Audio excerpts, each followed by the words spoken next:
వెనకొచ్చు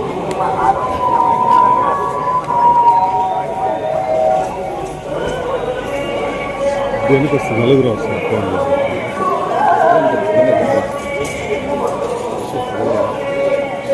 అంతా మనం door open చేస్తాం.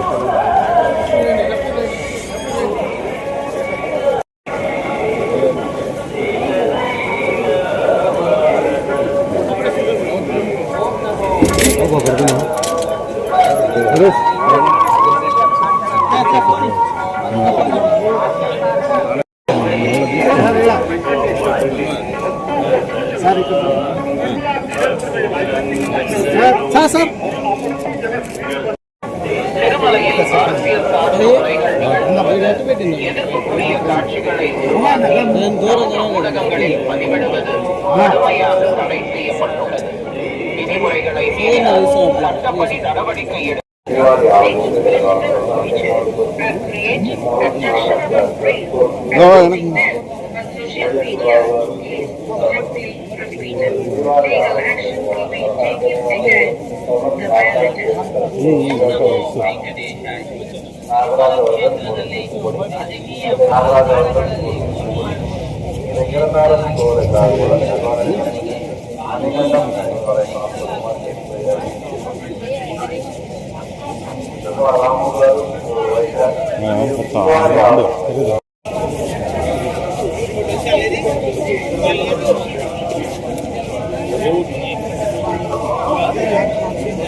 మిత్రులందరికీ నమస్కారం. మీడియా మిత్రులందరికీ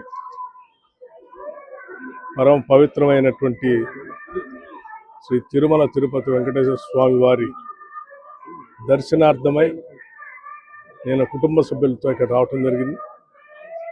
ఆ పెద్ద కుమారుడు సూర్య విక్రమాదిత్య పెళ్ళి అయిన తర్వాత స్వామివారి ఆశీస్సులు తీసుకోవటం కోసం, అలాగే కొద్ది రోజుల్లోనే తెలంగాణ రాష్ట్ర ప్రభుత్వం తరఫు నుంచి శాసనసభలో బడ్జెట్ ప్రవేశపెట్టబోతా ఉన్నాం.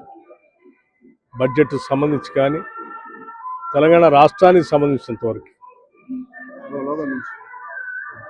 ఆర్థిక, సామాజిక, రాజకీయ అభివృద్ధితో పాటు తెలంగాణ రాష్ట్రం ప్రపంచంతో పోటీపడే స్థాయిలో అభివృద్ధి చెందాలని, దానికి కావలసిన వనరులన్నీ కూడా సమకూరాలని, తెలంగాణ రాష్ట్రం మేము 2047 విజన్ డాక్యుమెంట్ ఏ రకంగా అయితే ముందు తీసుకుంటున్నామో ఆ స్థాయిలో అభివృద్ధి జరగడానికి కావాల్సినటువంటి సహాయ సహకారాలు, స్వామివారి ఆశీస్సులు, ఆర్థిక వనరులు, సంక్షేమము, అభివృద్ధి, అట్లాగే ఇన్ఫ్రాస్ట్రక్చర్ అన్నిటితో కలిసినటువంటి సమగ్ర అభివృద్ధితో కూడిన తెలంగాణ రాష్ట్రం ముందుకు ఎదిగేటట్టుగా, అట్లాగే రెండు రాష్ట్రాలు కూడా ఎదగాలని, అభివృద్ధి చెందాలని, ప్రపంచవ్యాప్తంగా ఉన్నటువంటి తెలుగు వాళ్ళంతా కూడా సుఖంగా, సంతోషంగా ఉండాలని, ఆ రకంగా ఆశీర్వదించాలని భగవంతుడు